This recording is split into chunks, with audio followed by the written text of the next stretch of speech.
माता की, भारत माता की, छत्रपती शिवाजी महाराज की, धर्मवीर छत्रपती संभाजी महाराज की, जय भवानी, जय भवानी, जय जय जय जय जय भवानी, जय जय जय जय जय शिवाजी। हिंदवी स्वराज्याचे सरसंस्थापक छत्रपती शिवरायांना मानाचा मुजरा करतो। भारतीय राज्यघटनेचे शिल्पकार भारतरत्न डॉक्टर बाबासाहेब आंबेडकर यांना मानवंदना अर्पित करतो। खऱ्या अर्थानं ज्यांनी स्त्री शिक्षणाची मुहूर्तमेढ केली ते महात्मा ज्योतिबा फुले आणि क्रांतिज्योती सावित्रीबाई फुले यांना देखील नमन करतो। आणि कालच ज्यांची जयंती झाली ते आद्य क्रांतिगुरु लहुजी वस्ताद साळवे यांच्या चरणी देखील या ठिकाणी नतमस्तक होतो।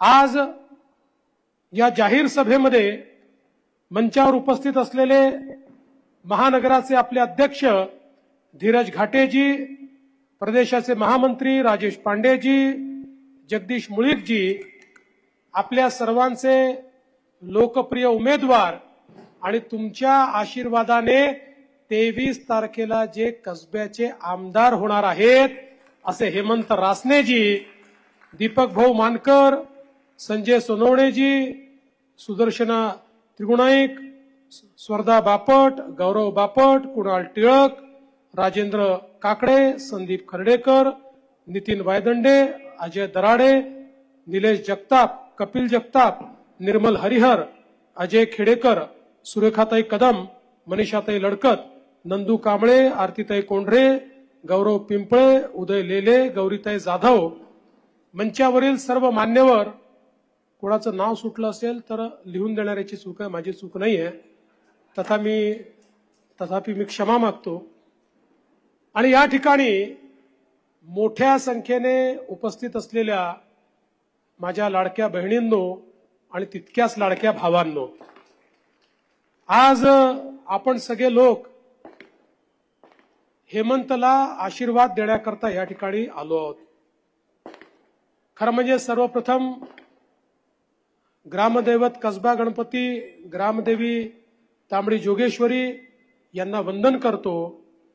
आणि हा कसबा म्हणजे मानाच्या गणपतींचे पैकी महत्वाचे गणपती या ठिकाणी आहेत, त्यामुळे त्या सर्व श्री गणेशांना या ठिकाणी मग ते दगडूशेठ हलवाई असतील, मंडई गणपती असेल, श्रीमंत भाऊसाहेब रंगारी ट्रस्ट असेल, या सगळ्या आमच्या गणेशांना मी वंदन करतो आणि त्यांना आशीर्वाद मागतो।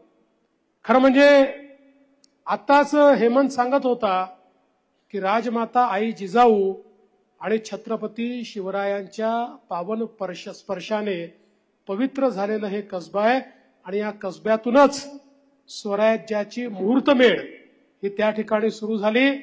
आणि महात्मा ज्योतिबा फुलेंपासनं तर लोकमान्य बाळ गंगाधर टिळकांपर्यंत एक मोठा वारसा या कसब्याला या ठिकाणी राहिलेला आहे।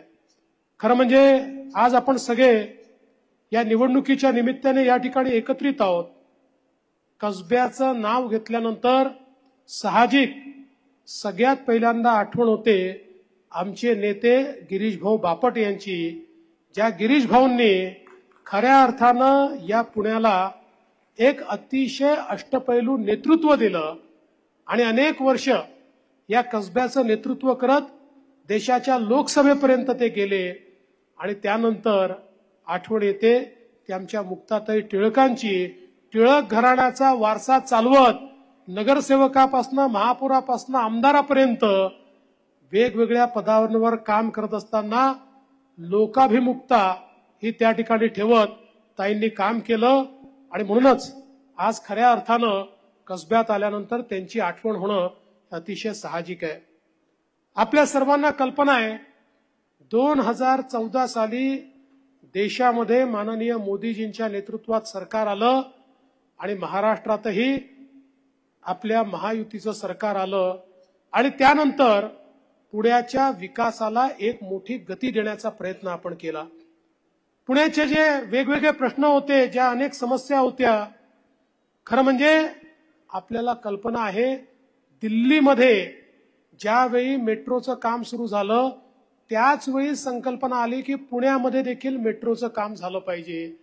पण दुर्दैवाने ते होऊ शकलं नाही. पण 2014ला दोन्हीकडे सरकार आल्यानंतर या ठिकाणी मी पुण्यामध्ये महा मेट्रो नावाची कंपनी तयार केली. त्या कंपनीला पुणे मेट्रोचं काम दिलं आणि देशामध्ये सर्वाधिक वेगानं मेट्रोचं काम जर कुठे झालं असेल तर ते या पुण्यामध्ये झालं. आणि त्याच्यामध्ये अर्थातच आपल्या कसब्यामध्ये अंडरग्राऊंड रेल्वेचं काम देखील आपल्याला पाहायला मिळालं. आणि आज पुण्याचा सातत्याने विस्तार मेट्रोचा आपण करतोय. नवनवीन सोपान त्याच्यामध्ये, नवनवीन स्टेशन्स त्याच्यामध्ये, नवनवीन इलाका त्याच्यामध्ये आपण ऍड करतोय. एक प्रकारे मोठ्या प्रमाणात ट्रान्सपोर्टेशनची सिस्टीम ही मेट्रोमुळे सुरू झाली. यासोबत आपल्याकडे पीएमपीएलच्या बसेस होत्या. बसेसची हालत काय होती हेमंतनी सांगितलं. स्टँडिंग कमिटीचा तो चेअरमन होता, उत्तम काम त्या काळामध्ये त्यांनी केलं. मी त्यावेळी त्यांना सांगितलं, आपल्या महानगरपालिकेला सांगितलं की आपल्याला इलेक्ट्रिक बसेस आणायच्या आहेत. आणि मी इलेक्ट्रिक बसेसच्या कंपन्यांना बोलवलं आणि त्यांना सांगितलं मला इलेक्ट्रिक बसेस हव्या आहेत, त्या मला एसी हव्या आहेत. पण आता ज्या बसेस चाललेल्या आहेत त्याचं जे तिकीट आहे त्या तिकिटापेक्षा 10 पैसे देखील जास्त न देता मला या बसेस हव्या आहेत.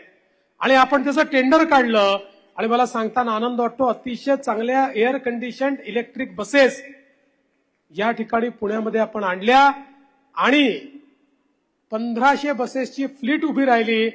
आज संपूर्ण देशामध्ये सर्वात जास्त इलेक्ट्रिक बसेस जर कुठल्या एका महापालिकेकडे असतील तर त्या पुणे महानगरपालिकेकडे आहे. आणि हा आकडा वाढतच जाणार आहे.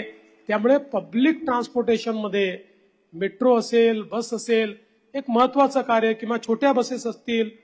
आणि हे मेट्रोचं काम करताना स्वारगेटचा जो डेपो आहे आपण जर तो बघितला तर देशातला सगळ्यात उत्तम डेपो, ज्या ठिकाणी मल्टी मॉडेल ट्रान्सपोर्टेशन सिस्टीमचं ऍग्रिगेशन, एकत्रीकरण आपण केलेलं आहे. म्हणजे पीएमपीएलची बसचा डेपो त्या ठिकाणी आहे, एसटीचा बसचा डेपो त्या ठिकाणी आहे, मेट्रोचा डेपो त्या ठिकाणी आहे. आणि मेट्रोचं जे चेंज ओव्हर होऊ शकतं अशा मेट्रोचं इंटिग्रेशन, वेगवेगळ्या मेट्रो देखील त्या ठिकाणी एकत्रित येत आहेत. त्यामुळे देशातलं सगळ्यात मोठं मल्टी मॉडेल मेट्रो स्टेशन हे देखील या पुण्यामध्ये आपण तयार केलं आणि पुण्याला एक वेगळं स्वरूप देण्याचा प्रयत्न केला. आपल्याला कल्पना आहे पुण्याचं ट्रॅफिक मॅनेजमेंट करण्याकरता आपण इंटिग्रेटेड ट्रॅफिक मॅनेजमेंट सिस्टीम इथे सुरू केली. आर्टिफिशियल इंटेलिजन्सचा उपयोग आपण त्यामध्ये करतो. ही सिस्टीम आज रस्त्यावरचे जे दिवे आहेत ते रस्त्यावरचा ट्रॅफिक सेन्स करून किती मिनिटं तो दिवा राहिला पाहिजे याचा त्याला ऑटोमॅटिकली कळतं आणि त्या माध्यमातून तो दिवा त्या ठिकाणी ऑपरेट होतो. त्यामुळे ट्रॅफिकची स्पीड वाढते, लोकांना कमीत कमी थांबावं लागतं. अशा प्रकारचं इंटिग्रेशन देखील या पुण्यामध्ये आपण केलं. आपल्याला माहिती आहे चांदणी चौकाचा पूल असेल किंवा वेगवेगळ्या प्रकारचे रस्ते असतील, पुलं असतील, इतक्या मोठ्या प्रमाणात पुण्याचा चेहरा मोहरा बदलण्याचं काम हे या ठिकाणी केलं. पुण्याचा रिंग रोड जो या पुण्याला खऱ्या अर्थानं कंजेशन मुक्त करू शकतो. कारण पुण्यामध्ये आपण जर बघितलं तर पुण्याचा एक रस्ता नाशिकला चाललाय, एक नगरला चाललाय, एक साताऱ्याला चाललाय, अजून एक मुंबईला चाललाय, इतके रस्ते, एक सोलापूरला चाललाय. या सगळ्या पुणे हे एक प्रकारे मॅन्युफॅक्चरिंग हब असल्यामुळे या सगळ्या रस्त्याहून येणारा जो ट्रॅफिक आहे, जे हेवी व्हेकल्स आहेत, एकमेकाला क्रिस क्रॉस करतात आणि पुणे शहरातनं त्यांची सगळी वाटचाल होते. त्यामुळे पुण्यामध्ये मोठं कंजेशन होतं. आता 100 किलोमीटरपेक्षा जास्त मोठा पुण्याचा रिंग रोड जो मी मुख्यमंत्री असताना अलाइनमेंट फायनल केली आणि आता त्याचं लँड एक्विजिशन पूर्ण केलं, त्याचं काम आपण चालू करतोय. आणि मल्टी मॉडेल अशा प्रकारचा रिंग रोड आहे. याच्यावर रॅपिड ट्रान्सपोर्ट सिस्टीम देखील असणार आहे, याच्यामध्ये बस लेन देखील असणार आहे. अशा प्रकारचा एक अतिशय सुंदर रिंग रोड हा पुण्याला मिळाल्यानंतर हा सगळा पुण्याचा सगळ्या बाजूने येणारा ट्रॅफिक किंवा वेगवेगळ्या एमआयडीसी कडे जाणारा ट्रॅफिक हा पुण्यातनं थेट बाहेरच्या बाहेर जाईल आणि पुण्याच्या रस्त्यांना थोडा श्वास घेता येईल अशा प्रकारची व्यवस्था ही देखील पुण्यात आपण उभी केली आहे. मी माननीय गडकरी साहेबांचे विशेष आभार मानेन. हे जेवढे पुण्यातनं बाहेर जाणारे रस्ते आहेत याच्यावरचं कंजेशन पाहता या प्रत्येक रोडवर डबल डेकर अशा प्रकारचे रस्ते गडकरी साहेबांनी मंजूर केले. 54,000 कोटी रुपये त्याला त्यांनी दिलेले आहेत. खाली रस्ता, त्याच्यावर रस्ता, आवश्यकता असेल तर त्याच्यावर मेट्रो, अशा प्रकारे 3-3 लेअरवर हे रस्ते त्या ठिकाणी चालतील. आणि अक्षरशः हे सगळं डिकंजेशन जे आहे हे डिकंजेशन पुण्याचं आपण करणार आहोत. आपल्याला कल्पना आहे पुण्यामध्ये नदी सुधार प्रकल्प आपण केला. 2,000 कोटी रुपयाचा नदी सुधार प्रकल्प आहे. नदी सुधार प्रकल्प म्हणजे केवळ मुळामुठेचं खोलीकरण करणं, कुठलं तरी त्याला सौंदर्यीकरण करणं इतक्यापुरतं तो मर्यादित नाही. कुठलंही शहर सस्टेनेबल सिटी कधी होते, ज्यावेळी त्या शहरातलं सगळं सांडपाणी ट्रीट होतं आणि शहरातल्या नदीतनं आणि नाल्यातनं केवळ ट्रीटेड पाणी वाहतं, सांडपाणी घाणपाणी वाहत नाही. हा जो मुळामुठा नदी सुधार प्रकल्प आहे हा प्रकल्प अशा प्रकारचा प्रकल्प आहे की एसटीपीचं एक पूर्ण जाळं तयार करून या पुण्यातल्या एकूण एक भागातलं जेवढं सांडपाणी घाणपाणी आहे ते ट्रीट करायचं आणि आपल्या नदीमध्ये आणि नाल्यांमध्ये फक्त ट्रीटेड पाणी त्या ठिकाणी सोडलं जाईल. त्यामुळे कुठेही घाण आपल्याला दिसणार नाही, कुठेही वास आपल्याला दिसणार नाही. तर निर्मळ वाहणारी नदी, अविरल वाहणारी नदी ही आपल्याला पुण्यामध्ये येत्या काळामध्ये पाहायला मिळेल. हे मोदी सरकारने, आपल्या महाराष्ट्र सरकारने या ठिकाणी पुण्याकरता केलेलं आहे. नवीन एअरपोर्ट असेल, हे तर टर्मिनल झालंच, पण अजून एक पुण्याला नवीन एअरपोर्ट आम्हाला द्यायचं आहे. त्याचंही काम पुढच्या काळामध्ये आम्ही करणार आहोत. त्यामुळे पुण्याच्या सर्वांगीण विकासाकरता 24/7 पाण्याची योजनेचं 60% काम पूर्ण झालेलं आहे.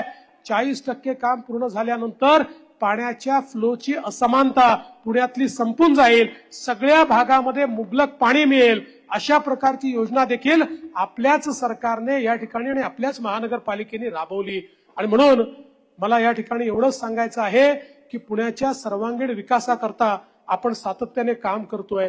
एसआरएची नवीन नियमावली आपण तयार केली, ज्या नियमावलीच्या अंतर्गत गेले अनेक वर्ष पुण्यामध्ये एसआरएचं काम होऊ शकत नव्हतं, त्याला फिजिबिलिटी नव्हती. ती फिजिबिलिटी येईल अशी नवीन नियमावली आपण तयार केली. आणि मला हे देखील सांगायचं आहे की आमच्या मुक्ताताई सातत्याने प्रयत्न करत होत्या की 6 मीटरच्या रस्त्यावर त्या ठिकाणी परवानग्या मिळाल्या पाहिजेत.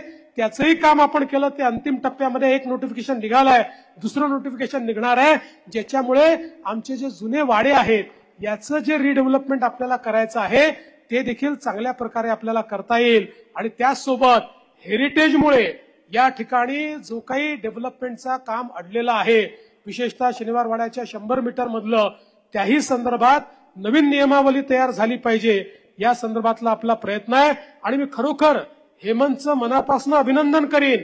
हेमंत रासने यांनी इतका त्याचा पाठपुरावा केला. दिल्लीत बैठका, मुंबईत बैठका, या सगळ्या बैठकांमुळे हा प्रश्न निश्चितपणे आज मार्गी लागतो आहे आणि अत्यंत चांगल्या प्रकारे या सगळ्या भागाच्या विकासाकरता हे काम आज आपल्याला पाहायला मिळत आहे. खरं तर हेमंतला अनेक वर्ष महानगरपालिकेत कामाचा अनुभव आहे आणि त्या अनुभवाच्या आधारावर विकास कसा केला पाहिजे याची जाण ही हेमंतला आहे. मागच्या निवडणुकीमध्ये खरं म्हणजे आपल्याला माहिती आहे की या देशामध्ये एक सिनेमा निघाला होता, ऍक्सिडेंटल पीएम. तसं मागच्या निवडणुकीत या कसबा मतदारसंघात एक ऍक्सिडेंटल आमदार तयार झाला. आणि हा ऍक्सिडेंटल आमदार काम कमी आणि दंगे जास्त, काम कमी आणि नाटकं जास्त. मला तर असं वाटतं की या आमदाराला जर रंगभूमीवर नेलं असतं तर तो मी नव्हेच, हे पात्र इतकं सुंदर या आमदारांनी केलं असतं. पण ठीक आहे, आपल्याला काही त्याच्यावर फार बोलायचं कारण नाहीये, एवढं बोलावं अशी परिस्थिती पण नाहीये. पण जी काही मागच्या काळामध्ये त्रुटी राहिली, चूक राहिली, ती दुरुस्त करायची आहे. आणि हेमंत सारखा एक अतिशय चांगला तरुण तडफदार, आणि मला या गोष्टीचा आनंद आहे की हेमंतनी पडल्यानंतर लोक निराश होतात, पण गिरीश भाऊंच्या पावलावर पाऊल ठेवून त्यांची प्रेरणा घेऊन एकही दिवस हेमंत घरी बसला नाही. दुसऱ्या दिवशी बाहेर पडला आणि लोकांपर्यंत जाऊन त्या ठिकाणी इतक्या मोठ्या प्रमाणात लोकांचे आशीर्वाद मिळवले, लोकांची कामं केली आणि विशेषतः महानगरपालिकेचं गठन नसल्यामुळे छोट्या छोट्या समस्या होत्या, त्या ऐकणारं कोणी नव्हतं. कारण आमदार कशात व्यस्त होत आहे मी सांगण्याची आवश्यकता नाहीये. ती सगळी भूमिका या ठिकाणी हेमंतने भरून काढली.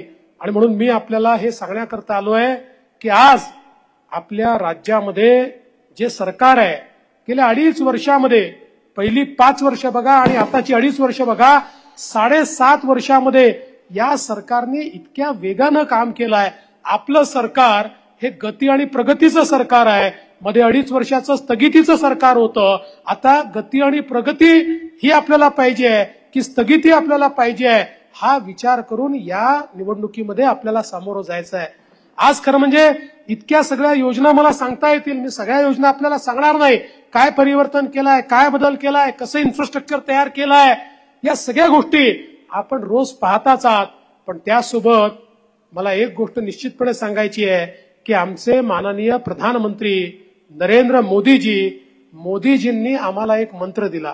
आणि हा मंत्र काय आहे तर देशामध्ये भारताला आणि महाराष्ट्राला जर विकसित भारत आणि विकसित महाराष्ट्र करायचा असेल तर आपल्या लोकसंख्येच्या 50% हिस्सा असलेल्या आपल्या ज्या महिला आहेत, माता भगिनी आहेत, यांना सामाजिक आर्थिक परिवर्तनाच्या केंद्रस्थानी आपल्याला आणावं लागेल. आणि म्हणूनच मोदीजींनी बेटी बचाओ बेटी पढाओ पासनं तर लखपती दीदी पर्यंतचे 14 वेगवेगळे कार्यक्रम आखले. लखपती दीदी हा तर कार्यक्रम असा आहे की सर्वसामान्य घरची आमची महिला सरकारच्या योजनेतनं त्या ठिकाणी व्यवसाय सुरू करते आणि वर्षाला 1 लाख रुपयांपेक्षा जास्त कमावते, तिला आपण लखपती दीदी म्हणतो. मोदीजींच्या प्रेरणेने महाराष्ट्रामध्ये आम्ही 11 लाख लखपती दीदी बनवले आहेत. पुढच्या काळात 25 लाख लखपती दीदी असतील आणि 2028 पर्यंत 50 लाख लखपती दीदी या महाराष्ट्रामध्ये करण्याचा निर्णय आम्ही या ठिकाणी घेतलाय. यासोबत आपण हा निर्णय केला की आपल्या राज्यामध्येही आपण काही वेगळे निर्णय घेतले. लेक लाडकी सारखी योजना आणली, ज्या योजनेमध्ये घरी मुलगी जन्माला आली तर मुलीच्या जन्माचं स्वागत झालं पाहिजे. मुलगी जन्माला आली की त्या घरी 5,000 रुपये, ती पहिल्या वर्गात गेली की 5,000 रुपये, ती 7व्या वर्गात गेली की 7,000 रुपये, ती 11व्या वर्गात गेली की 8,000 रुपये आणि मुलगी 18 वर्षाची झाली की 75,000 रुपये, असे 1 लाख रुपये आपण त्या घराला देतो. आपल्या घरी जणू लक्ष्मीच आली आहे असं प्रत्यंतर त्या घराला आलं पाहिजे आणि मुलीच्या जन्माचं स्वागत झालं पाहिजे. म्हणून लेक लाडकी सारखी योजना आपण आणली. आपण दुसरी योजना आणली. आपल्याला कल्पना आहे आता उच्च शिक्षण बऱ्यापैकी महाग आहे. खासगी कॉलेजेसमध्ये 2 लाख, 4 लाख, 5 लाख फी भरावी लागते. मेडिकल, इंजिनिअरिंग, MBA, BBA, वकील, वेगवेगळे जे कोर्सेस आहेत त्याच्यामध्ये फी मोठ्या प्रमाणात आपल्याला भरावी लागते. मध्यमवर्गीयाच्या घरी जर 2 मुलं असतील, 1 मुलगा 1 मुलगी, तर ते मुलाला शिकवतात. ते हा विचार करतात की आपल्याकडे तर एकाला शिकवायचे पैसे आहेत आणि मग मुलीला बोलवून सांगतात तू BA, BCom, BSc सारखा एखादा कोर्स घेऊन घे, सरकारी कॉलेजमध्ये चालली जा, तुला शिकवण्याकरता आमच्याजवळ पैसे नाहीत, आमच्याजवळ जेवढे पैसे आहेत त्यात एकच जण शिकू शकतो, तुझ्या भावाला आम्ही शिकवतो, तुझं आम्हाला नंतर लग्नच करायचं आहे. मजबुरी असते, मजबुरीने ते आपल्या मुलीला शिकवत नाही. पण आम्ही हा निर्णय केला आणि आई बापाला सांगितलं तुमच्या मुलीला शिकवण्याकरता तुमच्याजवळ पैसे नसतील तर चिंता करू नका. मुलीचे मामा मुंबईच्या मंत्रालयामध्ये बसलेले आहेत, ते मामा मुलीच्या शिक्षणाचा खर्च करतील आणि 2 लाख असो, 4 लाख असो, 5 लाख असो, मुलींची 100% फी राज्य सरकारच्या माध्यमातून भरण्याचा निर्णय आपण घेतलेला आहे. आणि एवढंच नाही तर आपल्याला कल्पना आहे आपण महिलांना ST बसेसमध्ये 50% कन्सेशन दिलं.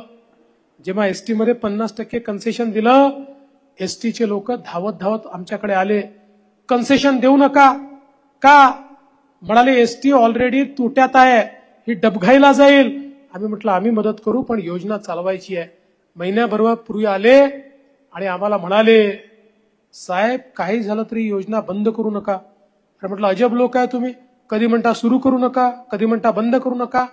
म्हणाले काय सांगायचं साहेब, योजना सुरू झाल्यानंतर इतक्या महिलांनी प्रवास सुरू केला की तोट्यात असलेली आमची एसटी फायद्यामध्ये आली आहे. ही योजना आता तुम्ही सातत्याने चालवत राहा. खरं म्हणजे मी मग थोडीशी माहिती पण घेतली, चाललं काय आहे.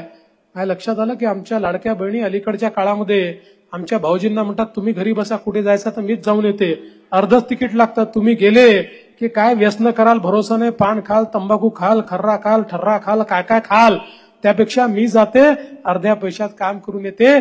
त्यामुळे माझ्या भगिनीस, माझ्या लाडक्या बहिणीस आज या ठिकाणी मोठ्या प्रमाणात फिरताना आपल्याला दिसत आहे.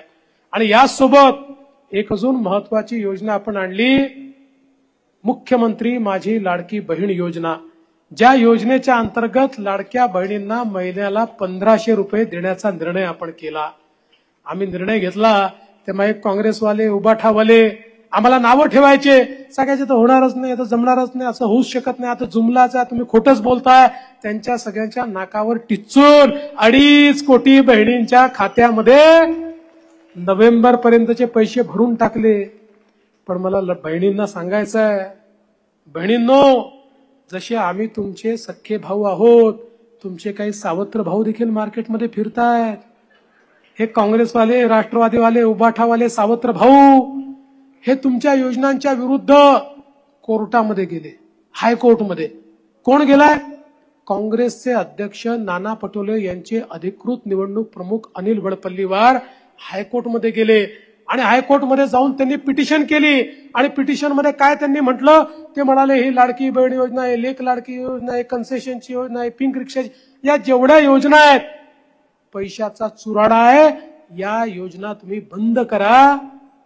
आम्ही देखील त्या ठिकाणी आमची भूमिका मांडली आणि माननीय हायकोर्टाने सांगितलं लाडकी बहीण आणि इतर योजना सुरूच राहतील, या योजना बंद होणार नाही. आणि आता तर आपण ठरवलंय, नवीन सरकार आलं की लाडक्या बहिणींना 1500 नाही 2100 रुपये आपल्याला द्यायचे आहे. बंधू भगिनींनो, आज एकीकडे बहिणींच्या मागे आपण उभा आहोत, दुसरीकडे आमचे जे लाडके भाऊ आहेत त्यांच्याकरता अप्रेंटिसची योजना आणली आहे. त्यांना चांगल्या आस्थापनेने त्या ठिकाणी जर नोकरी दिली, 1 वर्षापर्यंत 10,000 रुपयाचा त्यांचा पगार हा राज्य सरकार देणार आहे. 10 लाख मुलांना आपण त्या ठिकाणी अशा प्रकारे रोजगार देतो. 1 वर्षामध्ये ते त्याच ठिकाणी परमनंट होतील, नाहीतर एक्सपिरियन्सचं पत्र घेतील, दुसरीकडे नोकरी लागेल किंवा त्यांना व्यवसाय करता येईल. असे लाडके भाऊ देखील आम्ही या ठिकाणी तयार करतोय.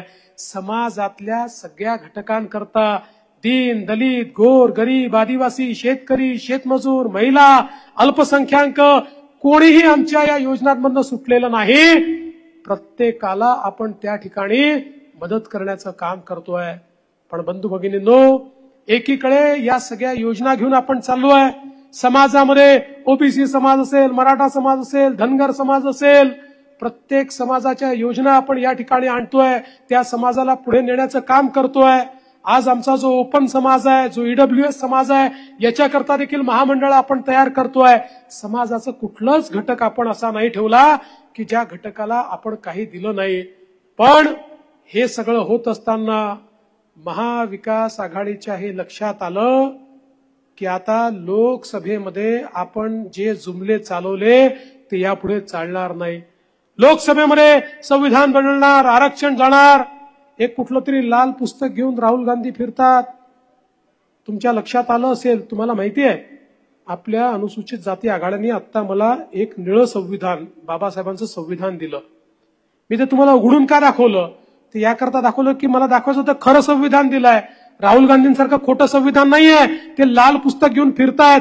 पत्रकारांनी त्यांचं लाल पुस्तक हातामध्ये घेतलं, वर कव्हरवर संविधान लिहिलं होतं, आतमध्ये कोरी पानं होती. यांच्या मनामध्ये संविधानाबद्दल आदर नाही आहे. त्यामुळे यांचा नरेटिव्ह संपलाय. आणि दुसरं, लोकसभेचा खतरनाक प्रयोग पुन्हा एकदा यांनी सुरू केलेला आहे. आणि तो प्रयोग म्हणजे या ठिकाणी मुस्लिम उलेमांचे पाय चाटण्याचा प्रयोग, वोट जिहादचा प्रयोग.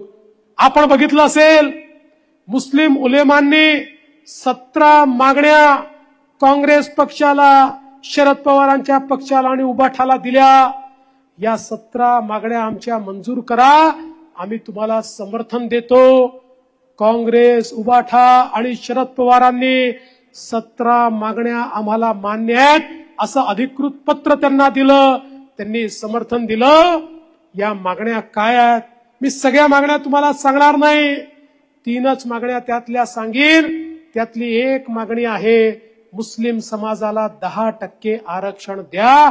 यांनी सांगितलं आम्ही द्यायला तयार आहोत. यातली दुसरी मागणी तर अजून खतरनाक आहे. ती मागणी काय आहे? ती मागणी अशी आहे की 2012 ते 2024 महाराष्ट्रात ज्या ज्या भागात दंगल झाली त्या दंगलीमध्ये जेवढ्या मुसलमानांना अटक झाली त्या सगळ्यांवरचे सगळे खटले काढून टाका. सगळ्यांवरचे सगळे खटले काढून टाका. आणि काँग्रेसने ते देखील मान्य केलं.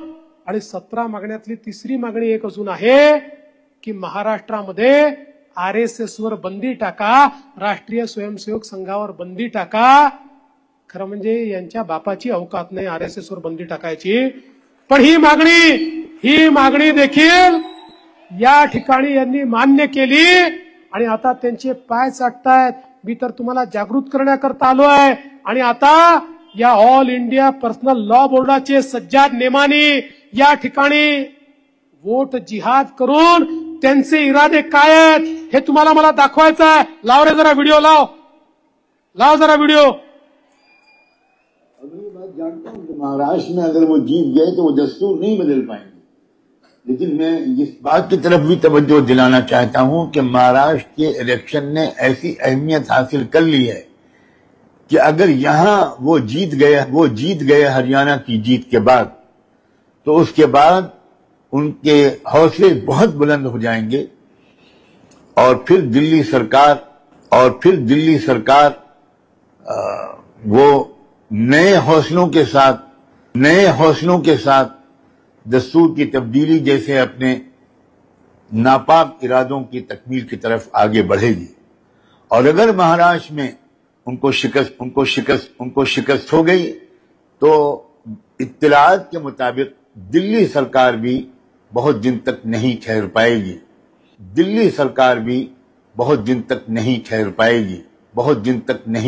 पाएगी.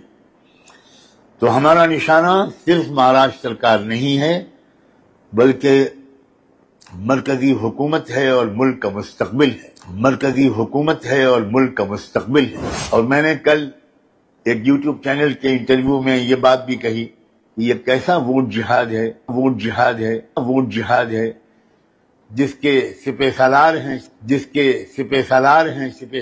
शरद पवार, जिसके अजीम सिपाहियों में हैं उद्धव ठाकरे, राहुल गांधी, नानाजी पटोले.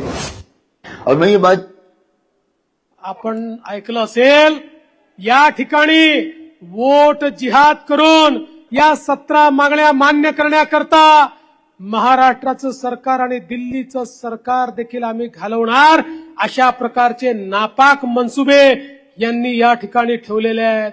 वोट जिहाद यांना असं वाटतंय की आता लोकसभेमध्ये आम्ही हे करू शकलो, विधानसभेमध्ये देखील आम्ही आमचं सरकार निवडून आणणार आणि त्यानंतर त्या सरकारला आपल्या बोटावर नाचवणार. मी तुम्हाला जागा करण्याकरता आलो आहे.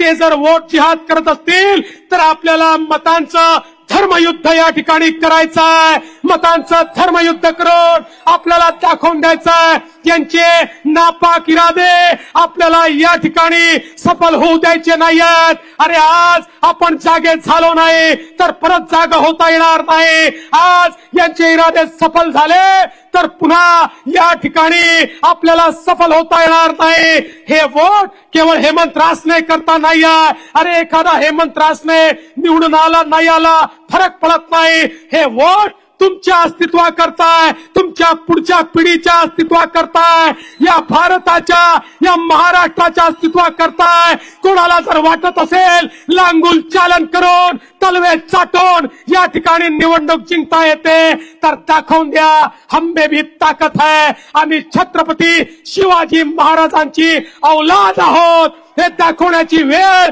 या महाराष्ट्रात आली आहे. कसबेवाल्यांनो तुम्हाला शपथ आहे, एकदा या ठिकाणी तुमची ताकद दाखवून द्या. छत्रपती शिवरायांची ताकद ही दाखवून द्या. येत्या 20 तारखेला अशा प्रकारे मतदान करा की हे जे वोट जिहादचा इरादा ठेवणारे हे जे यांचे इरादे आहे यांचे इरादेच दफन करून टाकू एवढीच विनंती आपल्याला करतो आणि हेमंतला निवडून द्या ही विनंती करतो आणि माझं बोलणं संपवतो. धन्यवाद. जय हिंद, जय महाराष्ट्र.